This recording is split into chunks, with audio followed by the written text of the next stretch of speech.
جو وہ خامہ بگوش کے نام سے لکھتے تھے، ہاں، تو انہوں نے لکھا کہ جس زمانے میں لوگ بچوں کے صفحے پر لکھا کرتے ہیں، طاہر مسعود نے ادارتی صفحے پہ لکھا، تو کچھ میں بھی انہی کا شاگرد ہوں، طاہر مسعود صاحب کا۔ اچھا، یاد پڑتا ہے مطلب یہ امیچور رائٹنگ سے باقاعدہ ملازمت کب ہو گئی، کیا وجہ بنی، کون سا اخبار پہلے جائیں؟ دیکھیں میرا گھر تو آپ کو میں نے بتایا نا کہ سرگودا میں تھا، اور انٹر بھی میں نے سرگودا بورڈ سے کیا، تو انٹر کے بعد میرے ایک دوست ہیں طاہر الوی، شاید اب کینیڈا میں ہوتے ہیں، ان کے بڑے بھائی ابو الرضا محمود تھے۔ ابو الرضا نے عربی کیا تھا، پھر پنجاب یونیورسٹی سے ایم بی اے کیا، انہوں نے مجھے کان سے پکڑا اور کہا کہ چلو تم کراچی داخلہ لو، اور تم ادھر ضائع ہو رہے ہو، فلاں ہو رہا ہے، ٹمکان ہو رہا ہے۔ تو میں نے کہا بھائی میری والدہ میرے والد فوت ہو چکے ہیں، میں کیسے جاؤں؟ ان کا یہ میرا مسئلہ ہے۔ انہوں نے اپنی والدہ کو ہمارے گھر بھیجا کہ یہ اس کو ہم کراچی بھیج رہے ہیں۔ میں کیا کروں گی؟ انہوں نے کہا اللہ بات جو بھی کرے گا۔ تو اس طرح سے میں وہاں گیا کراچی، اور کراچی میں جاتے ہی ایک اکرام غازی صاحب چلمن ایک رسالہ نکالتے تھے، یہ اردو ڈائجسٹ کے جو تھے نا ظفر اللہ خان، یہ ان کے چھوٹے بھائی ہیں اکرام غازی صاحب۔ تو اکرام غازی صاحب سے کسی طرح ملاقات ہوئی، تو انہوں نے مجھے یعنی یوں کہہ لیں کہ 35 روپیز پر ڈے پر مشرق کراچی کے نائٹ ڈیسک پر جاب دلوائی، اور 1040 روپے مہینے کے بنتے تھے۔ تو یہ میری پہلی جاب ہے اس وقت میں، یعنی کراچی یونیورسٹی میں، لیکن یہ بڑے معقول پیسے تھے۔ ہاں الحمدللہ، یہ ہے 85 کی بات۔ ہاں جی، اچھی سیلری تھی۔ اور میں اس وقت کراچی یونیورسٹی میں mass communication first year honours کا طالب علم بھی تھا۔ اچھا، ماشاء اللہ۔ صحافت بھی پھر آپ نے، وہ بھی کسی نے مشورہ ہی دیا آپ کو؟ یہ صحافت ہی تھی نا۔ ہاں، نہیں میں یہ ایجوکیشن کی بات کر رہا ہوں کہ ایڈمیشن ہی جرنلزم میں ہوا۔ وہ اسی لیے وہ ابو رضا کو اللہ تعالیٰ جزائے خیر دے، ابو رضا بھائی نے کہا کہ یار تمہارا ایپٹیچیوڈ یہ ہے تمہاری، اور یعنی کہ پنجاب یونیورسٹی میں داخلہ ماسٹر کے بعد ہوتا ہے، تم پتہ نہیں بی اے کہاں سے کرو گے، نہیں ہوگا، کرو گے کیا، وہاں داخلہ ہو جائے گا، چلو ادھر چلتے ہیں۔ اچھا، آنرز مکمل ہوتے ہوتے کتنا کچھ صحافتی کریئر آپ نے؟ یعنی میں ادھر کراچی یونیورسٹی میں داخلہ ہوا ہے، تو جس دن میرا ایڈمیشن ہوا ہے اس سے اگلے دن شاید ایک بشرا زیدی ایک لڑکی کا قتل ہوا ہے، جس کے بعد پورا Karachi G M Q M بنی، تو اس سے 1-2 دن کے بعد بشرا زیدی کا واقعہ ہوا ہے، تو 1-2 مہینے کے لیے یونیورسٹی بند ہو گئی ہے۔ تو اسی یونیورسٹی کی بندش کے دوران میری جاب ہو گئی ہے، تو بس پھر ہم چل۔ اچھا، کیا مشکلات آئیں جب آپ بالکل نیو کمر تھے، اور کراچی اوبیسلی بڑے سارے لوگ تھے آپ کے ساتھ، سیزنڈ تھے، تو آپ کو اپنی جگہ بنانے کے لیے کیا محنت کرنا پڑی؟ دیکھیں، یہ ہمارا جو فیلڈ ہے نا، یہ ہے بہت شاندار بھی ہے، اور اس سے وابستہ لوگ بہت اچھے بھی ہیں، لیکن ایک چیز اور ہے، آپ اس کو بلیسنگ بھی کہہ سکتے ہیں، بدقسمتی بھی کہہ سکتے ہیں۔ آج کا جرنلزم کا سینیریو بالکل مختلف ہے۔ اس زمانے میں 85 وغیرہ کے زمانے میں صورتحال اور تھی۔ اس وقت جرنلزم کی تعلیم بہت کم تھی، ایون لوگ میٹرک کر کے آ جایا کرتے تھے فیلڈ میں، ہاں پروفیشن میں آ جاتے تھے، اور پروفیشن یعنی یوں کہہ لیں کہ اپنے ابتدائی دور سے نکل کر ڈیولپنگ ایریا میں عہد میں داخل ہو چکا ہوا تھا۔ تو جو ابتدائی دور تھا وہ کیا تھا، ضیاء الاسلام انصاری صاحب نے ایک واقعہ لکھا ہے، یہ زندگی میں چھپتا رہا قسطوں میں، ضیاء الاسلام انصاری کی آبیتی کی شکل میں، کاش کے کوئی مرتب کر کے اس کو چھاپ دیتا، یہ بھی، اور زیڈ سلیری صاحب کی یادداشتیں چھپی تھیں مد و جزر کے عنوان سے، وہ بھی شامی صاحب کہتے ہیں کہ وہ پڑھی ہوئی ہیں، محفوظ پڑھی ہوئی ہیں، تو وہ یہ پاکستان کی تاریخ ہے، اس کو کہیں چھپنا چاہیے۔ تو وہ انصاری صاحب کی میں نے جو بایوگرافی پڑھی، اس میں کہتے ہیں کہ میں شروع میں جب اخبار میں گیا تو مجھے نیوز ایڈیٹر بنا دیا گیا، تو وہاں ایک بہت بزرگ آدمی بھی تھے جو ایک زمانے سے صحافت کرتے ہوئے آ رہے تھے، تو جس وقت نہرو یا گاندھی کا نام آتا تھا ان کو غصہ آ جاتا تھا۔ تو کسی وقت نہرو کا سٹیٹمنٹ آیا جس میں اس نے کہا کہ کشمیر ہمارا اٹوٹ انگ ہے، تو انہوں نے اسی طرح سے ٹرانسلیشن کی اس خبر کی، اور آگے بریکٹ میں لکھا حرام زادہ جھوٹ بولتا ہے، تو وہ اس کا ڈیولپنگ ایریا تھا۔ تو ہمارے دور میں اب تھوڑی ڈیولپ ہو چکی تھی، لیکن یہ وہ لوگ تھے جو ان لوگوں سے، ان بزرگوں سے سیکھ کے آئے ہوئے تھے، ان لوگوں کی جھڑکیاں کھائی تھیں، ماریں کھائی تھیں، ان لوگوں سے ذلیل ہوئے تھے۔ تو وہ جو نئے آنے والے لوگ تھے ان کے ساتھ بھی کوئی رویہ ان کا اچھا نہیں ہوتا تھا، بہت یعنی گریل کیا جاتا تھا لوگوں کو، ہاں، اور یعنی بعض لوگ تنگ آگے بھاگ جاتے تھے، جو ضدی ہوتے تھے رہ جاتے تھے، یا جو میری طرح کے مجبور تھے کہ جی میں نے یونیورسٹی کی فیس بھی دینی ہے اور خرچہ بھی چلانا ہے اور ماں کو بھی کچھ پیسے بھی دے، تو وہ برداشت کر لیتے تھے، تو اس طرح سے ہم آگے ہوئے ہیں۔ ڈٹے رہے آپ۔ اچھا، نیوز سے پھر آپ لکھنے کی طرف اور میگزین جرنلزم میں کیسے آئے؟ یہ جو ہے نا، یعنی میں نے آپ کو بتایا کہ میرا آغاز تو مضمون نویسی سے ہوا، لیکن وہ امیچور، وہ فری لانسنگ وہ تھی۔ اخبار کی وہ مضمون نویسی تھی، تو کانسیپٹ تو یہی تھا کہ لکھنا ہی ہوتا ہے۔ جی ٹھیک ہے۔ تو مشرق میں یہ ہوا کہ مشرق میں ہی ابھی میں تھا کہ جنگ کے مرزا سلیم بیگ ہوتے تھے میگزین ایڈیٹر، وہ ہماری یونیورسٹی میں آئے، اور وہ نہیں کہ ٹیلنٹ ہنٹ جس طرح کا آپ بھی کام کرتے ہیں، تو وہ کہیں ہمارے زکریا ساجد صاحب، اللہ تعالیٰ ان کو صحت دے اور عمر دے، ہمارے استاد الاساتذہ ہیں زکریا ساجد صاحب، یعنی یوں سمجھیں کہ جرنلزم کے استادوں میں شاید سب سے سینئر وہ ہیں، نوائے وقت کے نیوز ایڈیٹر رہے ہیں حمید نظامی صاحب کے ساتھ، وہ اچھا، ماشاء اللہ۔ تحریک پاکستان کے کارکن بھی رہے ہیں۔ تو زکریا ساجد صاحب، ویسے بات کیا ہو رہی تھی کہ دور ہی نکل گیا میں، آپ کی اپنی کہ آپ نیوز سے ہاں لکھنے کی طرف کیسے آئے؟ تو بیسیکلی وہ زکریا ساجد صاحب نے میرا ہاتھ مرزا سلیم بیگ کے ہاتھ میں دیا، تو میں جنگ میں چلا گیا۔ جنگ میں انہوں نے، اب میرا بالکل سائنس سے کوئی تعلق نہیں، سائنس کے صفحے کا انچارج بنا دیا مجھے میگزین میں، تو لکھنا تو شروع ہو گیا۔ لیکن میں نے وہاں کیا کہ ڈاکٹر عطاء الرحمان صاحب کا انٹرویو کر لیا۔ اس وقت اتنی بڑی شخصیت نہیں تھے، لیکن سائنس کی بہت بڑی شخصیت تھے اس زمانے میں۔ بس کہنے کے حوالے سے بہت کچھ تھا، ہاں نہیں، وہ تو اس وقت لرنڈ آدمی، 2-3 ان کے 17 امتیاز، پتہ نہیں کون کون سے امتیاز تھے، اور وہ کئی دوائیں بنا چکے تھے، اور جو انسٹیٹیوٹ تھا ان کا کیمسٹری کا، وہ اس وقت بھی ایشیا میں سب سے ماڈرن تھا، تو ان کا میں نے انٹرویو کیا۔ وہ انٹرویو کیا تو میں بتانا بھول گیا کہ سرگودا سے میں ڈائری لکھا کرتا تھا تکبیر کے لیے، تو وہ کہیں نظر میں آیا صلاح الدین صاحب کی، انہوں نے کہا یہ تو ہمارا بندہ ہے، تو انہوں نے رابطہ کیا کہ تم ہماری طرف آ جاؤ۔ تو اس طرح سے پھر میں نے ہمارے استاد طاہر مسعود صاحب، ان سے میں نے کہا کہ یہ صورت ہے، اب میں ایک طرف تو جنگ میں ہوں، ایک بہت بڑا ملک کا سب سے بڑا اخبار ہے، اور ادھر صلاح الدین صاحب بلا رہے ہیں، تو کیا کروں؟ انہوں نے کہا کچھ سیکھنا ہے تو ادھر چلے جاؤ۔ تو اس طرح سے تکبیر میں چلے گئے۔ تکبیر کس سن میں آپ نے جوائن کیا؟ یہ ہے جی 88 کا واقعہ۔ 88 ہاں، اچھا۔ تو یہ میرے جوائن کرنے کے تھوڑے ہی دنوں کے بعد وہ حادثہ ہوا ضیاء الحق کے طیارے کا۔ اچھا، تکبیر کی کچھ یادیں شیئر کریں، اور خصوصاً لرننگ آپ کی کیسے ہوئی؟ صلاح الدین صاحب نے کس طرح سکھایا آپ کو؟ کیا مشکلات آئیں؟ محنت کتنی کرنا پڑی؟ صلاح الدین صاحب جو ہے نا، یوں کہہ لیں کہ ہماری صحافت کے وہ آخری آدمی ہیں جنہوں نے ون مین آرمی تھے، جو جی اچھا۔ ہمارے ون مین آرمی کون تھے؟ مولانا ظفر علی خان،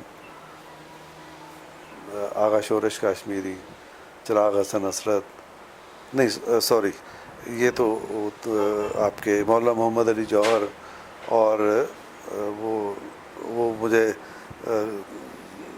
کیا ہے جی ان کا شعر، حسرت موہانی، مولانا حسرت موہانی. یہ ون مین آرمی تھے، شخصی صحافت ان لوگوں نے کی، آئیڈیاز کے لیے لڑتے رہے، جیلوں میں گئے، ماریں کھائیں، نقصان اٹھایا. تو صلاح الدین صاحب اس قافلے کے آخری آدمی تھے ہماری صحافت میں. تو لیکن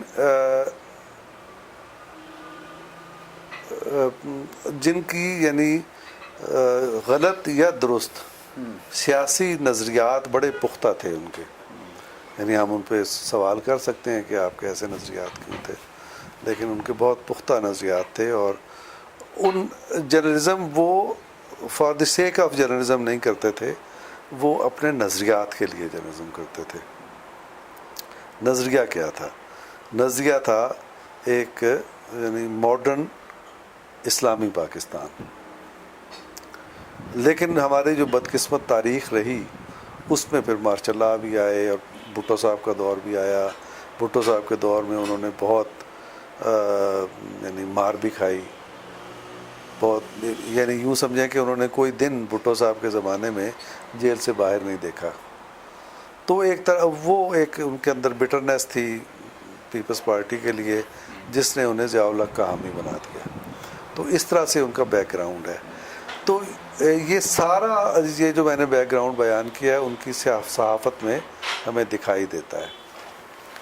تو ان کی صحافت، ان کے ساتھ کام کرنے کا ایک فائدہ ہے اور ایک نقصان. فائدہ تو یہ ہوا کہ اتنا بڑا ویژنری آدمی، اتنا اچھا لکھنے والا، یعنی ادب کا مطالعہ، بہادری کے ساتھ جرنلزم، قربانی کا جذبہ، دین کا مطالعہ، اور ایک بڑی یعنی وزادار شخصیت، فادر فگر. تو ان کے ساتھ آپ کے کام کرنے کا تجربہ، اور فادر فگر بھی ایسے کہ وہ یعنی لوگوں کو ذمہ داری دے کر اس پر اعتماد کرنا شروع کر دیتے تھے، اس موقع دیتے تھے، اور اس اعتماد سے لوگ سیکھنا شروع کرتے تھے، اور اس میں غلطیاں بھی کرتے تھے تو وہ درگزر کرتے تھے اس سے. یعنی میں آپ کو یعنی بتاؤں بات، آپ نے اردو ڈائجسٹ میں کام کیا ہے تو کاپیاں بنتی ہیں نا، تو اب پتہ نہیں کاپیاں کمپیوٹر پہ بنتی ہوں گی، اس وقت تو ایسا نہیں تھا، ہاتھ سے سب چیز جڑتی تھی. تو یہ جو زمانہ ہے نا بے نظیر بھٹو کا، جب زمانہ آ گیا اور بڑی تلخ پالیٹکس، یعنی ایک طرف نواز شریف لڑ رہے ہیں، ادھر بے نظیر لڑ رہی ہیں، اور ایک پورے ملک میں ایک ہجانی کیفیت ہے، اور ایک دوسرے کے خلاف پراپوگنڈا اور یہ اور وہ. تو ہوا یہ کہ نارملی 6 کاپیاں ہوتی تھیں تکبیر کی، 48 پیجز، ہاں اس کو 50 ہم کہتے تھے، بس 52 بن جاتے ہیں ٹائٹل کے ساتھ. جی سر. تو وہ ہوتی تھی، تو وہ اس دفعہ 8 کاپیاں، 64 صفحے کا پرچہ تھا، اور وہ کام لٹکتے لٹکتے رات دیر ہو گئی. اب نارمل 6 کاپیوں کا تو آپ کے پاس ڈبی موجود ہوتی تھی، تو فوراً اس کے مطابق آپ نے وہ مستر بچھائے، اس پر بٹر پیپر لگایا، پیجز لگا دیے. اب 8 کاپیاں کون کرے؟ تو میں نے، اچھا مجھے بھی نیا آدمی تھا، تو خیر نہیں، یہ 2 کاپیوں کا مٹیریل ہی نہیں تھا کہ ابھی پیسٹ ہونا باقی تھی؟ نہیں، طے ہوا کہ اس دفعہ 8 کاپیاں جائیں گی، نارملی 6 جاتی تھی. ٹھیک ہے. تو اب ڈمی نہیں تھی اس کی. تو میں بتا رہا ہوں کہ سیکھا کیسے. تو وہ میں نے کہا اچھا یار میں بناتا ہوں، دیکھی جائے گی نا. تو میں نے ڈبی بنا دی، ڈبی بنا کے اس کے مطابق پیسٹر نے پیسٹ بھی کر دی. تو نتیجہ کیا نکلا کہ جہاں صفحہ 1 آنا چاہیے تھا وہاں صفحہ 64 تھا اور آخری صفحہ 1 تھا. تو وہ ظاہر ہے کہ ایک بلنڈر تھا. ٹائم آپ کو پتا کہ آپ ڈیڈ لائن کے ساتھ لڑ رہے ہوتے ہیں، اور کاپی لیٹ ہو جائے تو بڑا مالی نقصان بھی ہوتا ہے، بڑی چیزیں ہوتی ہیں. تو وہ ہو گیا. تو مجھے اچھا، جب کاپی جس دن رات لیٹ جاتی تھی اگلے دن ہم دفتر نہیں آتے تھے. تو ایک دن چھوڑ کے جب دفتر آئے تو صلاح الدین صاحب نے بلایا، کہتے ہیں کہ ڈمی بنائی تھی جی. تو الٹی لگ گئی تھی جی. تو سیدھی کیسے کی؟ میں نے کہا جی وہ متین صاحب ہمارے استاد تھے، اداریہ بھی لکھتے تھے، میں نے کہا ان کے برآمدے کی لائٹ جلا کے تو وہاں بیٹھ کے میں نے کی تو ہنس پڑے، کہتے مجھے کہہ دیتے میں بنا دیتا اور کام ٹھیک ہو جاتا. تو اس طرح وہ اعتماد کرتے تھے، اس طرح سیکھا. اچھا فاروق صاحب یہ بتائیں کہ اگر آپ تکبیر جوائن نہ کرتے اور جنگ میگزین کا حصہ رہتے تو ایکسل زیادہ ادھر کرتے کیریئر وائز یا تکبیر میں؟ یہ میں نے بھی بہت اس پہ غور کیا، سوچا. اس سے پہلے اس کے پیش لفظ اس بات کا یہ ہے، میں نے آپ سے کہا تھا نا کہ بلیسنگ بھی ہے اور ایک طرح سے نقصان کا بھی پہلو ہے. نقصان کا پہلو یہ ہے کہ صلاح الدین صاحب کی چھاپ آپ پہ لگ جاتی ہے، تو پھر آپ لوگ انڈیپینڈنٹلی آپ کو دیکھتے ہی نہیں ہیں. اب وہ ایک خاص نظریے کا بندہ آپ کو یعنی یہ سوچنے کو کوئی تیار نہیں ہوتا کہ بھائی میرا بھی کچھ ذہن ہے، میں نے بھی کچھ پڑھ رکھا ہے، یہ بندہ میری بھی کوئی رائے ہے، میری بھی کوئی رائے ہے. تو وہ ہمارے ہاں جو ایک بیک گراؤنڈ ہے پاکستان کا، تو اس میں اس طرح کے مسائل پیدا ہوتے ہیں. تو یہ مسائل میرے ساتھ بھی پیدا ہوئے.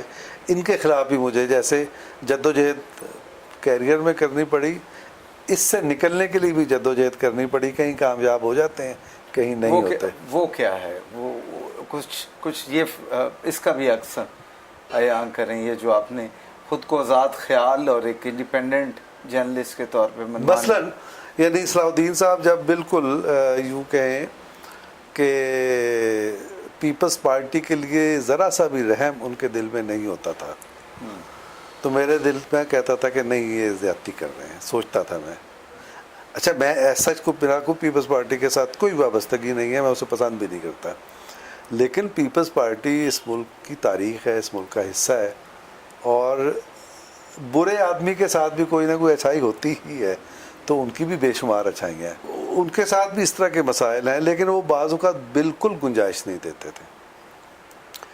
تو میں یہ سمجھتا ہوں کہ میرا یہ کریڈٹ ہے ایک زمانے میں کہ کسی نہ کراچی کی ڈائری پولیٹیکل میں لکھتا تھا، کسی نہ کسی طرح کوئی چیز، جب ایم کیو ایم کا زمانہ تھا اور اس میں یعنی بعض اوقات تو یہ بھی ہو جاتا تھا کہ جب ایم کیو ایم اور پیپلز پارٹی کے مذاکرات ہو رہے ہیں تو ایون ہم لوگ بھی سوچتے تھے کہ یار یہ کیا خرابی کر رہے ہیں پیپلز پارٹی والے، تو ان کو ایم کیو ایم کے ساتھ نرمی کرنی چاہیے.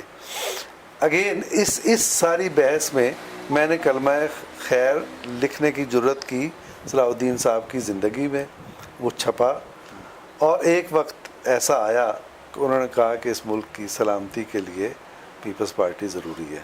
یہ صلاح الدین صاحب نے لکھا. اچھا یہ ہے صلاح الدین، یہ لکھا، اور یہ اس کا کریڈٹ میں لیتا ہوں کہ یہ یوں کہیں کہ وہ جو ایک ایک قطرہ ٹپکتا رہا، ہو سکتا ہے کہ اس کا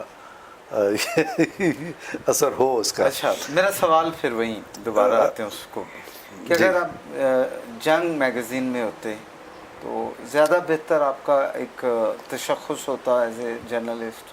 تو یہ صورت ہوئی نا.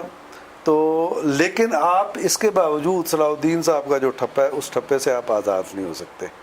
تو ہوا یہ کہ ایک دفعہ بی بی سی میں مجھے چانس مل گیا، اور بی بی سی نے جو کراچی کے نمائندے تھے ادریس بختیار صاحب، جو بھی اس وقت ذمہ دار تھا اردو سروس کا، اس نے رائے لی میرے بارے میں ادریس بختیار سے. تو ادریس بختیار نے کہا اچھا آدمی ہے، شریف آدمی ہے، لیکن جماعتی ہے. تو کھیل ختم ہو گیا. تو اس طرح کے نقصانات کا معاملات آپ کے ساتھ پھر چلتے ہیں. حالانکہ جماعت بھی مجھے نہیں مانتی کہ میں جماعتی ہوں، کہتے ہیں پتہ نہیں کون ہے یہ، صلاح الدین صاحب کا ہوگا کوئی، یہ ہمارا نہیں ہے. تو یہ جو ٹھپے لگتے ہیں نا، اس سے آپ بچ نہیں پاتے. تو یہ جو آپ کا سوال ہے جنگ والا، میں سوچتا ہوں کہ اگر میں جنگ میں ہوتا تو کیا ہوتا. بیسیکلی بات یہ ہے کہ، اور یہ عطا اللہ قاسمی صاحب نے بھی یہ کہی ہے کہ جو پلاننگ ہوتی ہے نا، یہ کو ایسا کوئی اس کی ویلیو نہیں ہوتی. میں اللہ تعالیٰ نے یعنی قاسمی صاحب مجھے بہت عزت دی اور بڑی بڑی مقامات پر پہنچا، لیکن یہ ہے کہ میں نے کبھی پلاننگ نہیں کی. یہی کہتے ہیں کہ میرا کریئر جی پلاننگ کا وہ نہیں ہے. تو بھائی بات یہ ہے کہ میں کیوں ہوتا جنگ میں، کیونکہ مجھے ادھر ہی جانا تھا، اللہ تعالیٰ نے راستہ میرا وہی بنایا ہوا تھا، تو وہاں جا کے مجھے لکھنا آیا. میں جانتا ہوں اب بھی جو ہمارے سینئرز تھے ان کی تحریریں اس زمانے کی جب اگر ہم پڑھیں تو افسوس ہوتا ہے کہ اچھا یہ لکھتے تھے اور جنگ میں یہ چھپتا تھا. تو یہ چیز یوں سمجھیں کہ لکھنے کا جو سلیقہ ہے وہ ہمیں صلاح الدین صاحب سے ملا. اچھا، کبھی خیال آیا کہ میں ایک کارکن صحافی سے مالک بنوں، پبلشر بنوں؟ ایک دفعہ آیا تھا. پھر میں یہ سوچا تھا کہ ریڈرز ڈائجسٹ جو ہے نا یہ ایک بڑی کمال کی چیز ہے، اور ہمیں اس طرح کا کوئی پاکستان میں کام کرنا چاہیے ایک بڑے وسیع پبلشنگ ہاؤس کی صورت میں. اگرچہ یہ بھی مجھے پتا تھا کہ جو اردو ڈائجسٹ نکلا وہ بھی ریڈرز ڈائجسٹ وہی تھا، اردو ورژن دینے کی ہاں اس کی کوشش تھی، اور وہ بہرحال وہ ایک خاص طرف چلا گیا وہ. لیکن پھر وہ رفتہ رفتہ رفتہ رفتہ جب عمر آگے بڑھتی چلی گئی تو یہ خیال ایسے ہی ایک بچپنے کی طرح ایک ہوا کے ایک جھونکے کی طرح خیال آیا اور نکل گیا. ایسا نہیں کوئی بہت سنجیدگی سے نہیں کبھی. اچھا، شاید اس کی وجہ یہ بھی ہے کہ اس کے پیچھے دو تین چیزیں، پیسہ، اس کے پیچھے جو پولیٹیکل معاملات ہوتے ہیں اور بہت سارے گندے معاملات ہوتے ہیں، وہ جب ہمیں پتہ چل گئیں تو پھر کبھی افسوس ہوا کہ صحافت نہ کرتا تو فلاں کریئر اڈاپٹ کر لیتا؟ اس طرح سے تو نہیں ہوا. جب یہ کارگل کا ہوا نا واقعہ تو ہم لوگ کارگل کے محاذ پر گئے. میں تھا، آصف فاروقی تھے بی بی سی کے جو اس وقت پاکستان کے ایڈیٹر ہیں، یہ تھا یہ جو ہے نا کیا نام، وجاہت حسین نہیں، یہ طلعت حسین کی طرح کا نام ہے نا، فہد حسین فہد تھا، اور نوائب وقت کے ایک سہیل عبد الناصر صاحب ہمارے دوست ہیں، وہ تھے. ہم 3-4 لوگ تھے جو وہاں گئے. تو راستے میں جب ہم جا رہے تھے تو ایک ینگ لڑکے تھے اور ان پہ میجر کے بیج لگے ہوئے تھے، ان کے اسٹار نہیں ہوتا وہ جو کیا کراؤن سا ہوتا ہے نا بنا ہوا، تو وہ لگے ہوئے تھے اس کے. تو آصف نے مجھے کہا کہ یار فاروق صاحب اگر آپ اس دن نہ بھاگ جاتے تو آپ بھی شاید آج میجر ہی ہوتے. تو وہ بھاگنے کا تو معاملہ یہ ہے کہ انٹر کے بعد انٹر کے بعد میں نے اپلائی کیا ایس ایس پی کے لیے، کال بھی آ گئی. میں وہاں گیا جہاں ٹیسٹ ہو رہا تھا. وہاں ان لڑکوں کو کوئی گھر تھا، پتہ نہیں گلبرگ میں تھا، لاہور میں، جگہ نہیں مجھے یاد. تو وہ انہوں نے کمروں میں زمین پہ بٹھایا ہوا تھا لڑکوں کو، اور وہ حوالدار ٹائپ لوگ نا ان کو ڈانٹ ڈپٹ رہے تھے، ذلیل کر رہے تھے. تو میں باہر نکل آیا، بیٹھا نہیں ٹیسٹ میں، مجھے اچھا نہیں لگا وہ. تو بس وہ کارگل کے سفر میں ایک دفعہ وہ بات یاد آئی، اس کے بعد پھر کبھی یاد نہیں آئی. اچھا، پریزیڈنٹ ہاؤس میں آنے کا تجربہ کیسا رہا؟ تو پہلے تو یہ پوچھیں کہ آئے کیسے. چلیں تو وہ تو آپ جانتے ہیں کہ ممنون صاحب سے ایک بڑا پرانا، ممنون صاحب بڑے وفادار اور بڑے رکھ رکھاؤ والے آدمی ہیں، جس سے تعلق ایک دفعہ بن جائے. ابھی پرسوں فون آیا ان کا، بھائی خیر خیریت ہے، بچے گھر سے باہر تو نہیں جاتے وغیرہ وغیرہ. وہ جیسے ایک بزرگوں کا کانسیپٹ ہے نا، تو ویسے ایک بڑے پیارے بزرگ ہیں، تو ویسا ان سے تعلق تھا. تو جب وہ صدر ہو گئے تو انہوں نے آفر کیا کہ اس میں یعنی اور ہمارے احباب کا بھی ان کو مشورہ، یعنی انہوں نے مشورہ کیا ہوگا. تو اس میں ناصر الدین محمود ہمارے دوست ہیں، کراچی میں ہوتے ہیں، انہوں نے اور مشاہد اللہ خان صاحب نے کہا کہ اگر آپ نے کرنا ہے تو پھر اس کو کر لیں. تو پھر ممنون صاحب نے مہربانی کی. میں کراچی یونیورسٹی کے آڈیٹوریم میں کسی پروگرام میں بیٹھا ہوا تھا کہ ممنون صاحب کا فون آیا میرے فون پہ، ارے بھائی تم ہمارے ساتھ آؤ گے؟ میں نے کہا جی کدھر آنا ہے؟ تو کہتے کہ اسلام آباد آ جاؤ، ادھر ہمارے ساتھ کام کرو. تو میں نے کہا اچھا جی ٹھیک ہے. لیکن ایک جھٹکا لگا کہ یہ جو ہم جرنلسٹ ہیں یہ اقتدار کے ایوان میں چلے جائیں گے.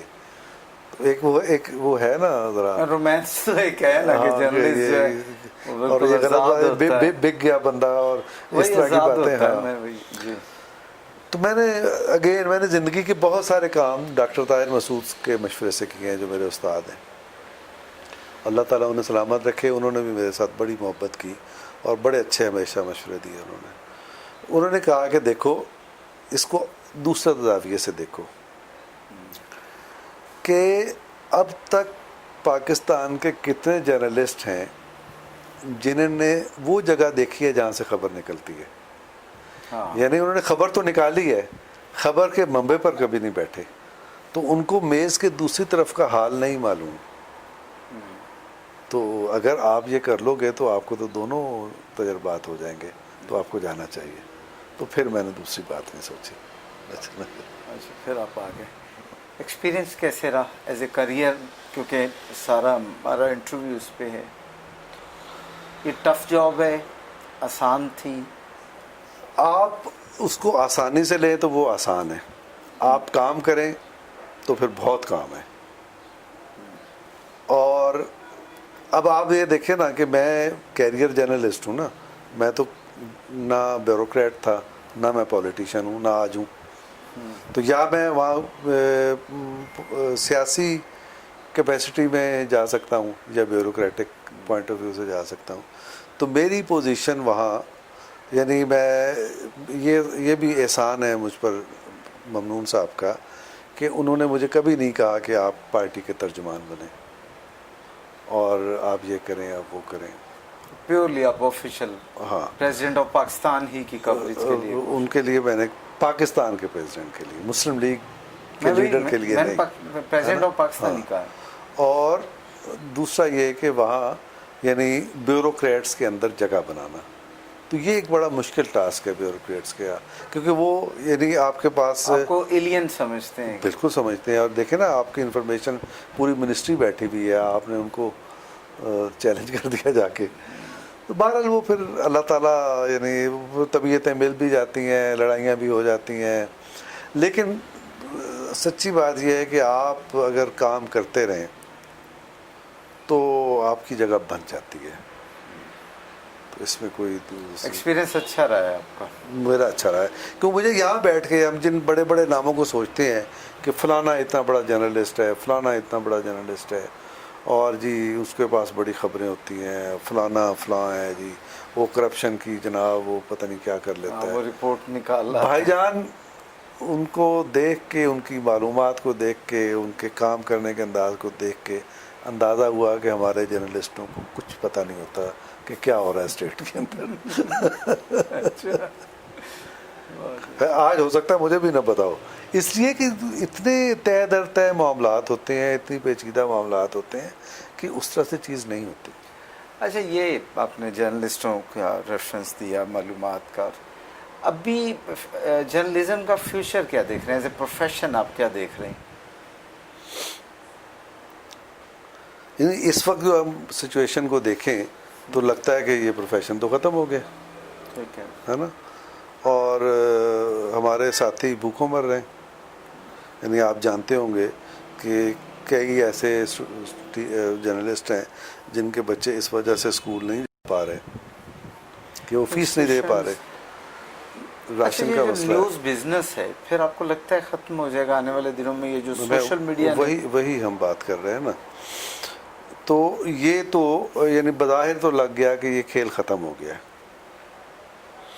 لیکن ہم نے ابھی اس بات پہ غور نہیں کیا کہ یہ ختم کیوں ہوا. ہم یہ کہہ رہے ہیں کہ موجودہ حکومت آ گئی, وہ جرنلسٹوں کو وہ یہ تنقید برداشت کرنے کو تیار نہیں. یعنی ہم یہ کہتے ہیں, یا ہم یہ کہتے ہیں کہ اسٹیبلشمنٹ کا دباؤ ہے نا. کوئی تیسری بات بھی ہے, ہوگی کوئی تیسری بات بھی, لیکن ہمیں اس پہ غور کرنا ہے کہ ہمارا جرنلزم جو ہے وہ اس انجام کو پہنچا کیوں ہے. تو دیکھیں اسٹیبلشمنٹ کا دباؤ تو 70 سال سے ہے ہمارے یہاں, اور ایک تنقید کو برداشت نہ کر دیں کا رجحان بھی اتنا ہی پرانا ہے، لیکن جرنلزم تو ہمارے یہاں گرو کرتا رہا ہے، آج کیوں نہیں کر رہا؟ تو اس کا مطلب یہ ہے کہ اس کی کوئی تیسری وجہ بھی ہے، تیسری وجہ ایک ہے، لیکن ہمارے یہاں اس پر توجہ نہیں دی جا رہی۔ تیسری وجہ یہ ہے، یہ 60 کی دہائی کی بات ہے، امریکہ میں ایک ریسرچ ہوئی الیکشن کیمپین پر، ہم آئیں گے اسی پر کہ فیوچر کیا ہے جرنلزم کا۔ جی جی۔ اور اس ریسرچ کا جو بنیادی نقطہ تھا وہ یہ تھا کہ جب ہم الیکشن کیمپین کرتے ہیں اور میڈیا کے ذریعے کرتے ہیں تو ہم یہ بتاتے ہیں کہ مسٹر اے جو ہے یہ بہت شاندار آدمی ہے، مسٹر بی جو ہے یہ بہت برا آدمی ہے، یا مسٹر اے بہت اہل ہے اور مسٹر بی نااہل ہے۔ تو جب ہم اپنی تعریف کرتے ہوئے دوسرے کی بد تعریفی کرتے ہیں،